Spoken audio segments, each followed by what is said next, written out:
তো হেল্ল' বন্ধুসকল, আজি আমি পঢ়িম ফিফ্থ পাৰ্টটো 5 নম্বৰ পাৰ্টটো আমি পঢ়িম। ঠিক আছে। হিন্দু সভ্যতাৰ খনন কাৰ্যৰ সময়ত পশ্চিমফালে গঢ় লৈ উঠা এক ছাইট হৈছে অমৃ। এই ছাইট বৰ্তমান বালুচিস্তান পাকিস্তানৰ স্থানৰ আশে পাশে গঢ় লৈ উঠিছিল। এই স্থানটোৰ খনন কাৰ্য কৰা হৈছিল 1935 চনত LG মাজুমদাৰৰ দ্বাৰা। খনন কাৰ্যৰ দ্বাৰা উদ্ধাৰ হোৱা সামগ্ৰী হ'ল ইয়াত কেৱল কলা হৰিণাৰ প্ৰমাণ আৰু বনৰীয়া পহুৰ প্ৰমাণ পোৱা গৈছে। হিন্দু সভ্যতাৰ খনন কাৰ্যৰ সময়ত পূবফালে গঢ় লৈ উঠা আন এক ছাইট হ'ল কালিবংগান।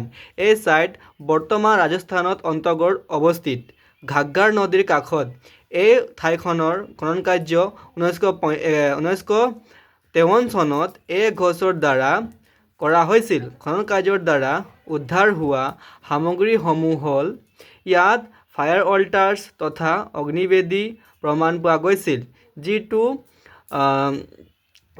সেইটো সময়ৰ ধাৰ্মিক অনুষ্ঠানীয় কাৰ্যসমূহ কৰিবলৈ ব্যৱহাৰ কৰা হৈছিল।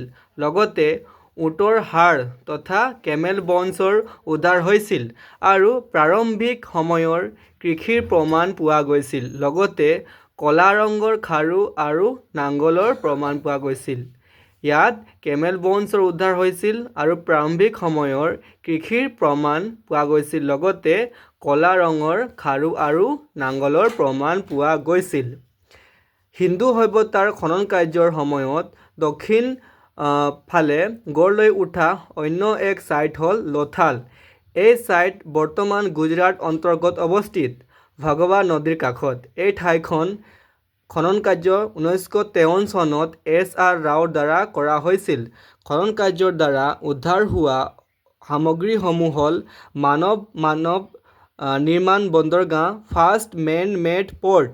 দ্বিতীয়তে আছিল ডকয়াৰ্ড গদিঘৰ য'ত জাহাজসমূহ মেৰামতি কৰা হৈছিল।